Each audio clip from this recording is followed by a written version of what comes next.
Next up, we have Jonne Valtonen, who's going to be talking about arranging, orchestrating, and recording Final Fantasy VII music.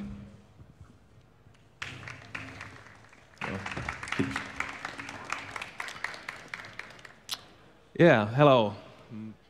I thought about sharing this whole experience when we did this Final Symphony tour, and we arranged a lot of Final Fantasy music for this tour, and it was played by orchestras. It's already played in Tokyo and London and all these kind of places. And it's been such a big thing, and people liked it so much, so we decided also to record it. And there's going to be a Blu-ray 5.1 audio coming later this year. And this is my whole process, how I started arranging and orchestrating and what pieces to choose and for this concert. And eventually, when we recorded it in Abbey Road with the London Symphony Orchestra, which was amazing. So, yeah, if you have any questions, you're pretty much free to ask if you have some ideas or want to have some in-depth ideas about something I'm talking about. This talk is mainly for composers, I'd guess, maybe for persons who would like music, orchestral music, recorded music for the game, and maybe just for people who like Final Fantasy music, I guess. I love it myself. That's the reason why we are doing it. And this Final Symphony, it's on Spotify. You can listen to it there. It's been produced by Thomas Becker, and Roger Vanamo also arranged some of the pieces in the concert. And the whole concept for this concert was that we wanted to make big pieces, not just have like 4-minute, 3-minute pieces after each other, but we wanted to tell the whole stories of the games and incorporate the pieces to these one big, massive arrangements. And this Final Fantasy VII arrangement, what I did, it's 42 minutes long. It's 3-movement symphony, and it pretty much tells the whole story of Final Fantasy VII, what happened and how it ended and such. And the thing with our concert tour is that we don't use any screens, so we are trying to tell the stories, which are very universal anyway. We are trying to tell the stories purely through music and sound design and just concentrate on the music.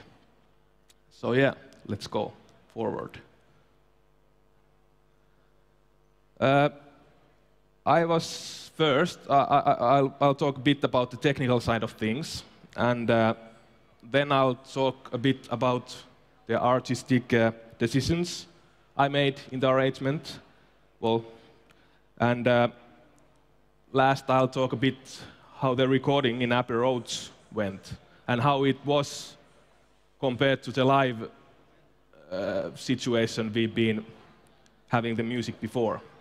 It's very different, recording the music and performing it live. It's totally, well, not totally, but quite different way to react to it. So, first, quite a lot of people always ask what's the difference between arranging and composing. It's not far away. Actually, I would say that it's pretty much the same thing. The only thing is that when you're arranging, you have certain parameters that are given to you from outside, like melodies and textures and chords and rhythms and these kind of things that are memorable that you're going to use. And then you can be very faithful for the original music or can take a bit of liberties so that it would fit better for the thing you're arranging it to. I mean, if you're arranging it for a string quartet or some other group that has like tuba and electric bass, you'd have to adjust differently and you would not be able to use the same things for both ways so that you'd make it idiomatic. So I'd say that arranging is more or less composing. You have to fill in the blanks. I mean, if you only get like, oh, can you see? There's you can. I mean,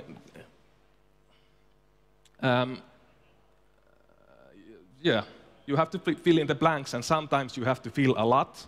You have something like a very short, like 30-second melody, and you have to expand that to like 5 minutes or something because it's needed to tell the story. And then you have to think, how do I do it so that would be interesting? And other times you just are given a lot, and you're almost like a music copyist, just writing things down. But first, I usually, when I start arranging, I watch the whole game. This particular game took me 54 hours, I guess. I watched it on YouTube walkthrough and made a lot of comments and marks, and basically learned the story by heart, and also how the music was incorporated in the game. I could have played it, but then I guess I still would be playing it because it's such a long game. But I wanted to have like this without outside häiriöitä, so that I would focus on the game and on the music and how it's presented. Then, after I watched everything and made all the comments and such, I pretty much transcribe all the music to just paper. Use pen and paper like this. So these are my transcriptions of the themes I've done. I have lots of these. Usually when I'm working on a piece, I just notes everywhere. And this is pretty nice because this is a condensed form in a way, how the music goes and what's the melody and chords. And if there is something interesting, like extra stuff, I just mark it there. That's sort of you get from the music. And this is pretty much, this is a composition, and it's Nobuo Uematsu's composition. And how you present it, you can do it a million times different. And after I've transcribed everything, then I write it to an orchestra, and I think hard how to do it. And so, I'll just play this music for a bit. This is the original Interrupted by Fireworks, or one of its names, from the Final Fantasy VII, and this is the original piece. And in this music, the Cloud, which is the hero, and Aerith, who is the love interest, goes on a date on an amusement park, and things get heated up a bit, but it gets interrupted by the fireworks in the game. That's sound effects. And this is the original.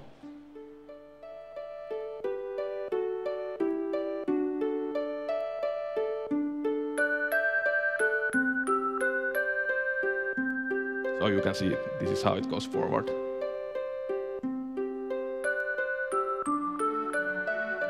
Here you have the strings. I wrote them down too. Oh, there.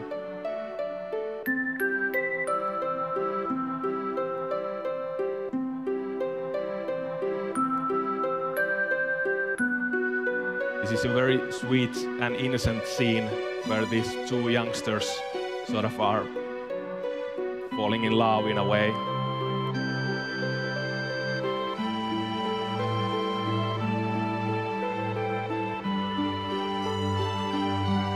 Sometimes I also mark like what instruments are getting played, the theme on the original music. Like here it says bassoon. It gets repeated on a bassoon, and some other marks, but yeah. Okay, so this is the original music that's playing on the background on the animation. Okay, but still about arranging a bit, I forgot to mention that arranging you sort of start treating the arrangements as your own compositions. In a way, like conductors make the music they are conducting their own. It's like their music, and like soloists are playing the music their own. Or somebody who's playing game music, like with a heavy band, they are making it their own. So arranger also makes the music their own in a way, even if it's not their own, obviously. But yeah, after I've transcribed the melody, and there is a lot of problems transcribing it. And I found out that the best way of doing it is from the original MP3 or WAV file, audio file. Because if you check it from the MIDI information could be totally different than what you actually hear from the speakers. So sometimes I've heard versions that are done like the MIDI states, but it's wrong. It's funny. So you have to use your ears and transcribe it like that from the audio. That's the safest way, at least for me, to do. And like I earlier mentioned, don't just copy-paste. I'm using Sibelius for writing for the orchestra. Don't just copy-paste it. Just try to make the idea that's on the original music and make it so that it would be performable on the group that's playing it, and it's an orchestra in this situation, and write an illusion of it. If it's rhythmic or something, or some kind of awkward rhythms or something like orchestra can't play very well, then just change it, because people won't notice it. They know, we've tried. They notice if you change the melody, then they freak out. But pretty much everything you can sort of twist around, and even harmonies and such. But yeah, then after that, this is the interrupted by fireworks. This is the sketch I did. Then this is sort of like exploded to a full orchestra score, in a way. This is the second movement, which is it tells the story of this love triangle between Cloud, Tifa, and Airit. And Cloud was the hero, and Tifa and Airit are both girls or women in the game. And so this is very sweet, and I've added these kind of birds there, like piano is playing birds and such, and having this kind of amusement parky kind of feeling on the background a bit. So this is how it sounds. I'm just gonna play about 3 minutes of this arrangement from this second movement later on. Next, I'm going to talk a bit about the form of this arrangement. So I decided to choose symphony because it's sort of considered the pinnacle of composer's work in a way. And it has sort of rules, and nowadays it doesn't have, but it's sort of following it's following the symphony form in a way. But these are due to the fact that these movements, 3 of them, are so long. Each of them is like 10 or 15 minutes long. So it's pretty hard to judge the timing and how would you approach it as a whole. So with longer pieces, I usually tend to make graphics out of how the music goes, so that I can listen to the music before I've written anything, any of the notes. I mean, I've transcribed everything, and I play the music a lot, so I know the music and how it sort of goes. And then I just start listening to it and writing these kind of charts. I have also the sort of like the key centers here, and how it's like technically how it's advancing so that it's moving forward harmonically. And this is my way of doing these longer arrangements. And it's very nice thing to do, because then you're not, I mean, when you start writing notes to a full orchestra page, you get lost very easily for small detail and things, and you lose the big perspective quite easily. So by having this, I constantly have this red line that I'm following, and if something doesn't work, I can change it, and it's no biggie. If you start changing after you've written a lot of notes, and then it's a bit more difficult. This is easier, at least for me. So here you can read it like it goes like this, then it goes from here, then comes a cry, bah! And nice cry, very scary. Then comes this one-winged angel piece, which pretty much I guess everybody knows. So the idea for this first movement is the whole game, Final Fantasy VII, it's very mature and dirty and sort of aggressive. I mean, they are mining souls for energy, and it's very dark and nasty in a way. At least that's my experience of it. So that's the reason I wanted to. Also, I wanted this whole symphony to be dirty and nasty and have this kind of like dissonance and orchestration. There's a lot of reverbs, delays, all kinds of these things that sort of mesh up a bit of the overall sound of the whole symphony. And even when it's pretty, there is always something small, because I'm going to spoil now something, but Aerith dies in the game, and there is also this expectation of it. There is also this small spike there that's sort of telling what will happen. So I'm just going to play the first, just this Sephiroth theme, then it goes to this prelude opening.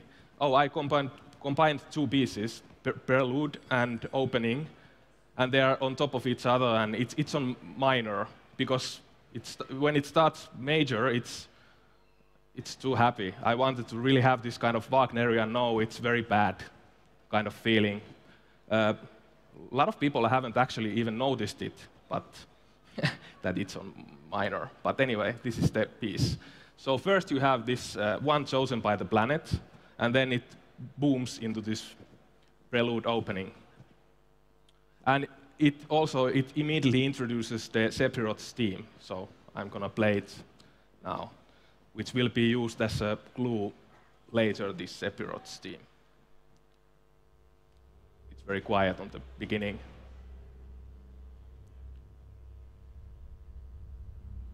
Is it working? Ah, okay.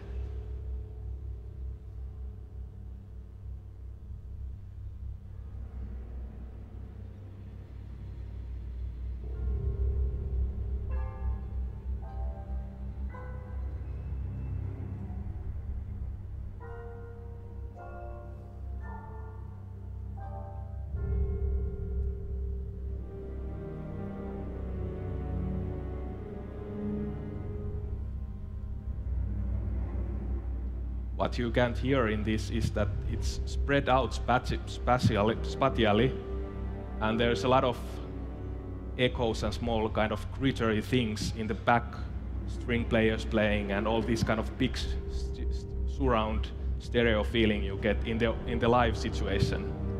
It's always a bit different, the recording. Now this bams in, it comes pretty loud, so.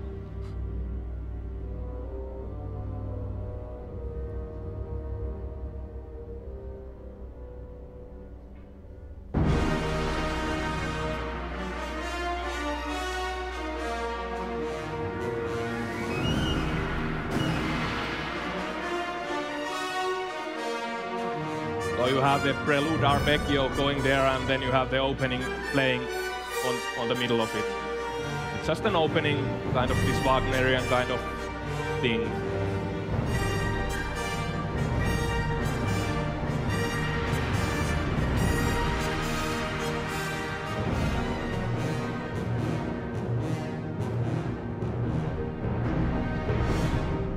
Okay, so that was that. But basically, this first movement tells about Sephiroth, how he came to be, and it's following who am I and this piece, and he gradually starts to find out about his past and who he is, and then when he finds out who he is, he's a genetic experiment from an alien that's evil, and I'm spoiling again, but when he finds about that, then he totally loses it and wants to destroy the whole world.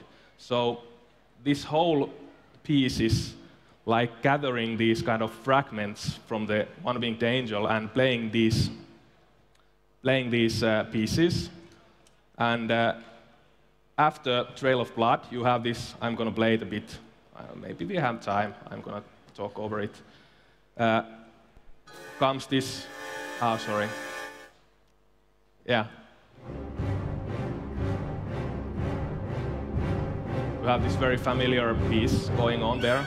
He's sort of finding out who he is. And because this piece is very long, I didn't have time to write the whole piece. I started stacking parts of One-Winged Angel on top of each other, and then I started stacking all the themes that were played before on top of each other. So you have this like total big cacophony kind of mess that Sephiroth is sort of having all this information in his head, and it's just going crazier and messier. And after this everything clears out, and it's almost like a spiritual awakening of Sephiroth's theme comes once more in the end, and it sort of tells that now I know what I will do and how I will destroy the world.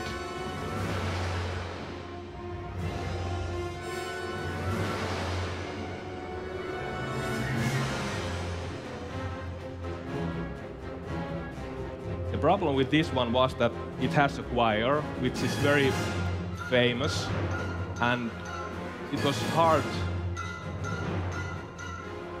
to change because there wasn't any choir in the obviously in orchestra performances. So I tried to make it really aggressive, obviously to reflect to Sephiroth, and also to compensate for the lack of choir, of the energy that what the choir brings. So there's a lot of percussion and a lot of bang and a lot of these kind of things happening. Okay, now I'm changing a bit from the game.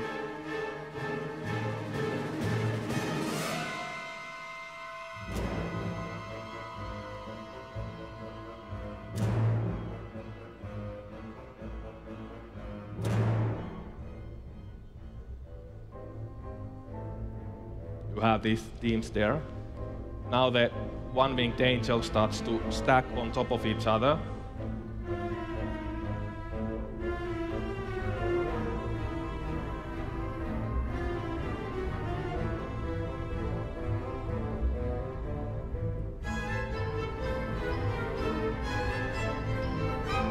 Still One-Winged Angel stacking, and it's on different keys, so you have these kind of, it just goes to cacophony here. It's from Luciano Berio's symphony, actually, the idea. Oh, now you have this Who Am I theme, comes on top of this.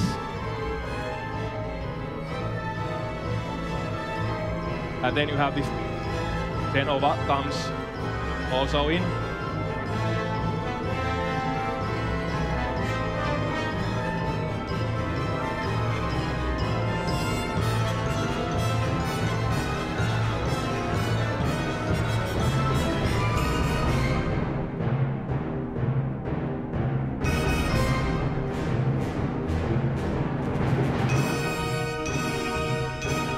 So this is the very famous Sephiroth motif. Now it clears out a bit of Penderecki, and it clears out like, okay, now I know who I am, and what I will do.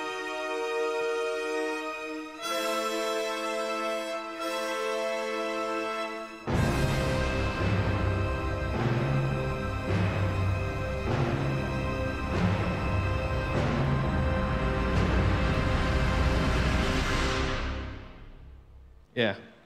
So that was the end of the first movement, and then you have a pause, and then it changes to the second movement.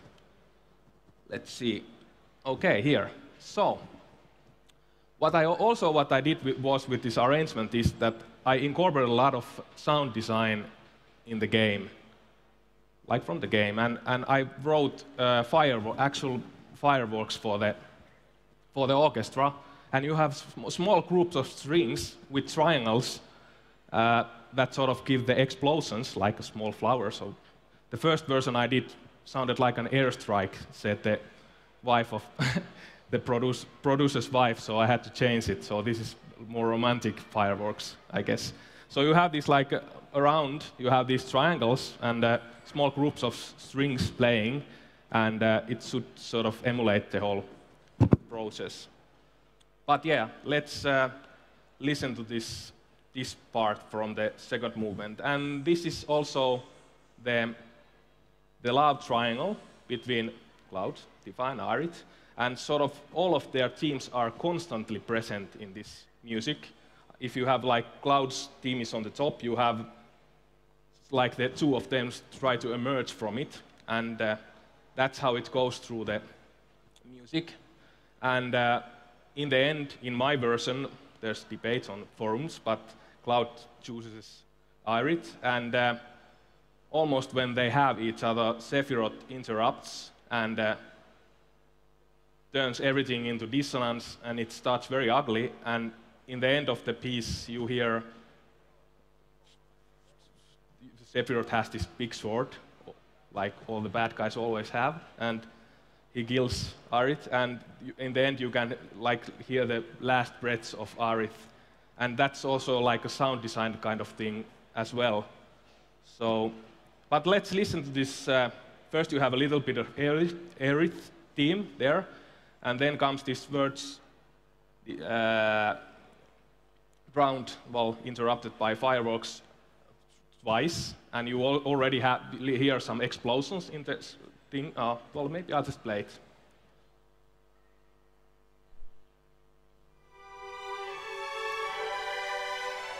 So this is the Aerith theme, just to get the main theme familiar if you've never heard it. It's very beautiful, she's very innocent and very naive in a way. Wants to do the right thing.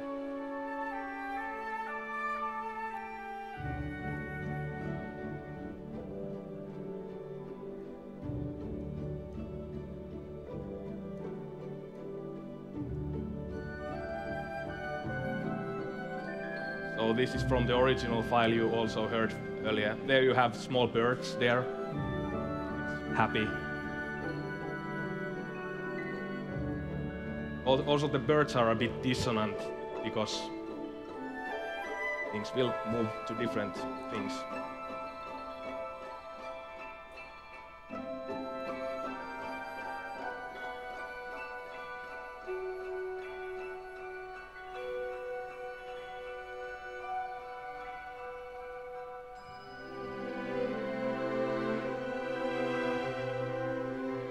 So this is the birds surrounded by fireworks.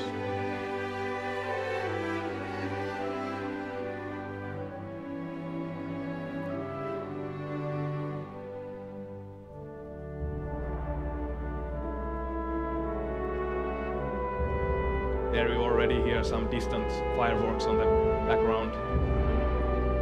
So I tried to incorporate also these kind of game elements to this arrangement, like jingles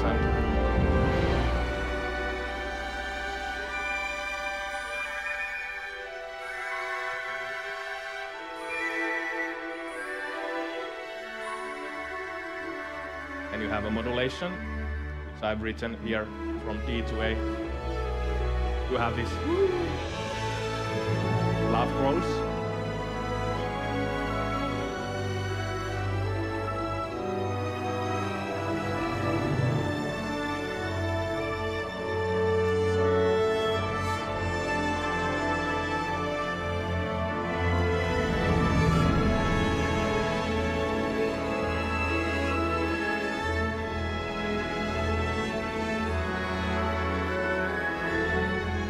also on the middle voices, trumpets and French horn and such, they are also playing already the themes of Tifa and Aerith and Cloud, so that you're sort of sneakily introducing the themes on the background, even though that you're not sort of getting it, but your brain is getting it. We've actually done some tests. So when the actual themes come, even if you've never heard of them, they sort of already sound familiar in a way that you can't pinpoint quite how.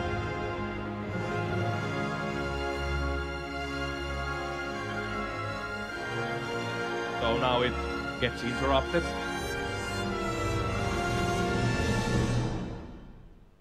And it goes on. Then you have these small, should have. Can you hear something? Can you? So you have these small fireworks.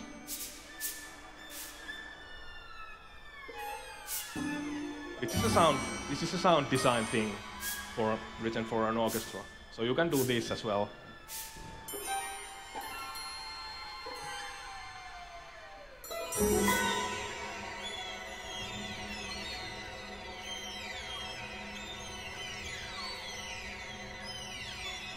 Yeah. Oh, sorry. Oh, and then it after some of these big hits, then you have this. It goes to this Aerith theme and so forth, and they have this triangle, and Aerith dies. You can listen to it from Spotify if you're interested. Okay, so, and then the last movement, I'm just gonna quickly get through it.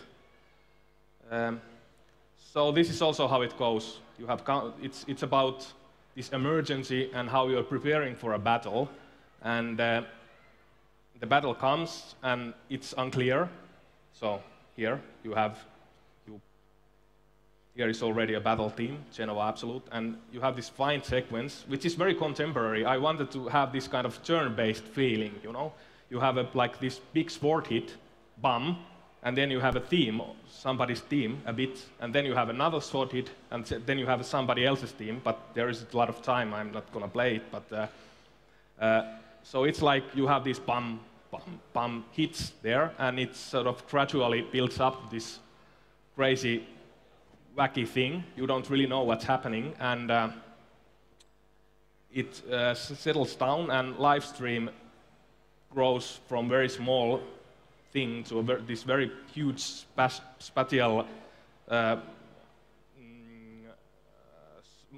field, and it plays the theme again, and it just dies away for some minutes. So it's like their live stream saved the day, in a way.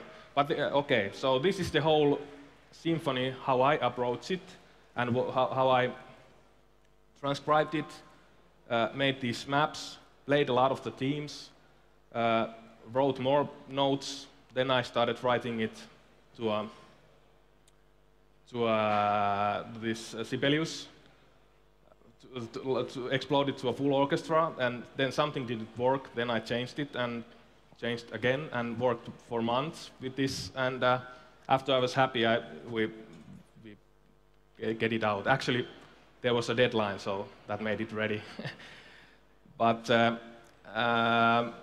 that's how I approached this whole thing, and I don't know if it helps to hear what's the process when this same thing could apply to composing as well.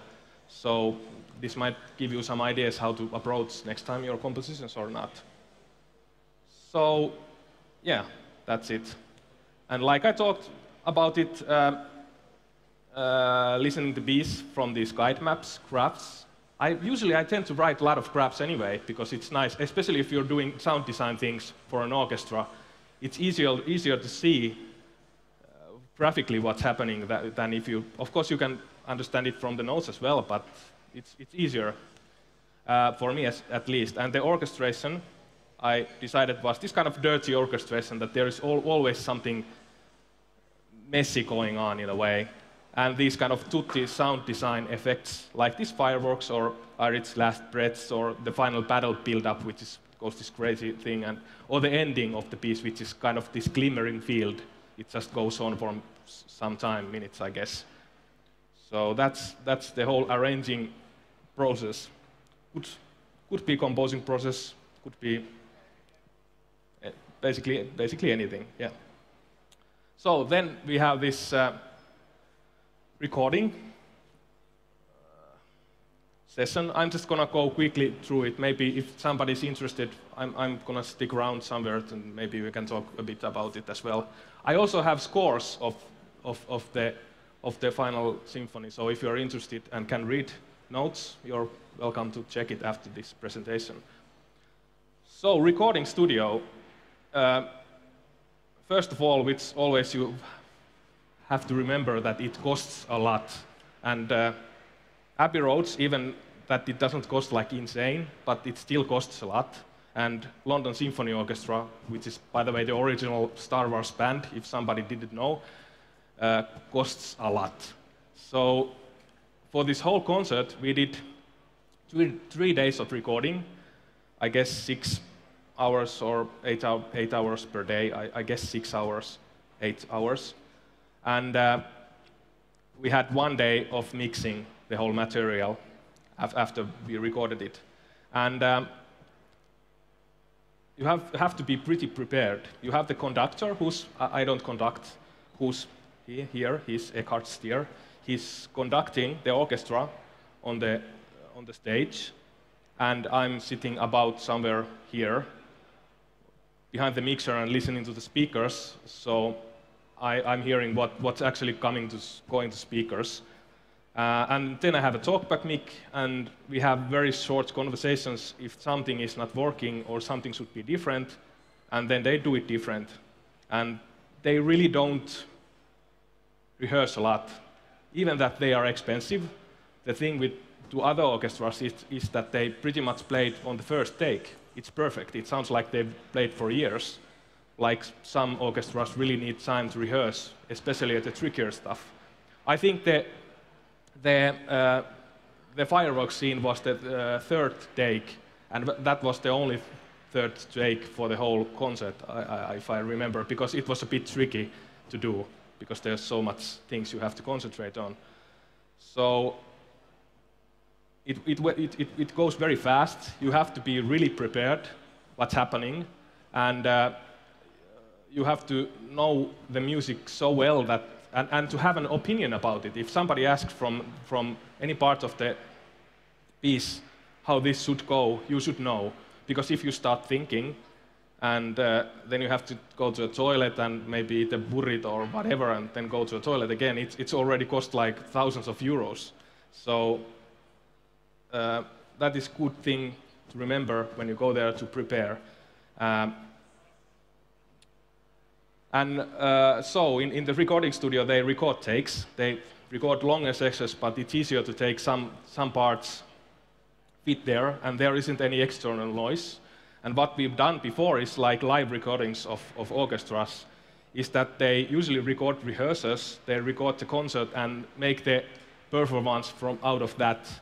So there might be some cues taken in, but not too much. And you have always the extra noise coming from whatever is making. Somebody makes a cork or somebody tweets or whatever, then it's on the CD.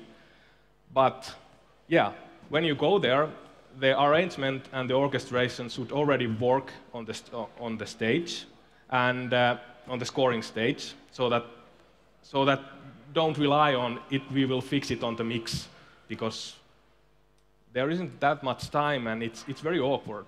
Just try to fix it already when you've written it. So no big changes possible anymore, because it's so quickly. Everything is going so quickly, and cutting is always easier than adding.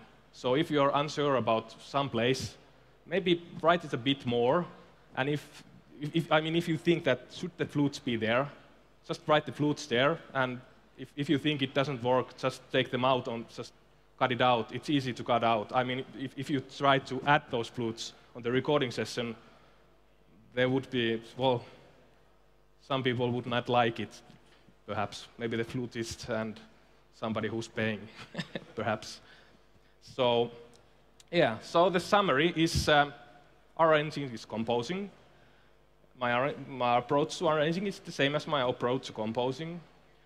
Difference is that with arrangements, there are parameters already given, like I told earlier, like melody, chords, rhythm, counterparts, counter melodies, etc. While composing, you start without anything. You have to come up with those yourself. And many arrangers even treat their arrangements like their own compositions. And that's the reason, I mean, if you're hiring an arranger for your firm to do, for an orchestra to write stuff, you will get very different results from different people because it's such, you can do it so many ways. And orchestration is even different.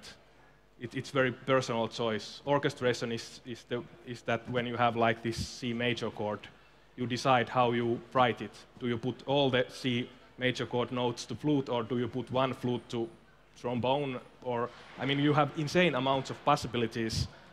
And when you expand this to like 1 hour and 30 minutes movie score, it's like already, it's very personal preferences. Usually composers like John Williams, he very directly dictates what kind of orchestration he wants, so it's already very set. But with somebody maybe less involved, you might have just melody and chords, and then you have to come up with the rest. So, and at recordings, be prepared, proofread your scores, and have anybody who's willing to proofread it, have them proofread it, because usually you get, when you do mistakes, you don't see them anymore, you get blind for those. And like I said, adding music is not very practical, cutting is easy.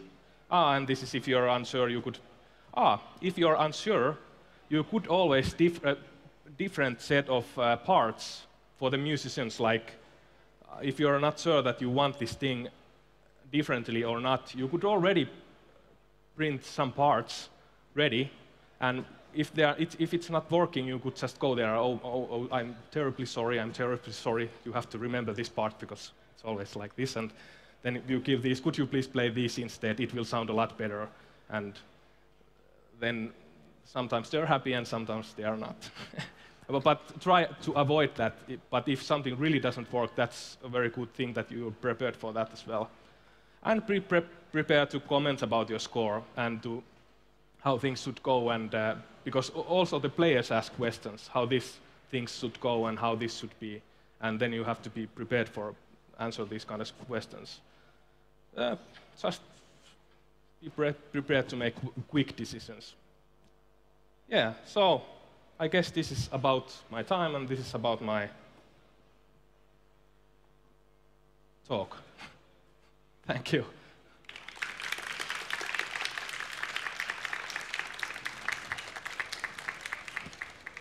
Oh, and if somebody's interested, I have some scores here if you want to check out stuff. Thank you.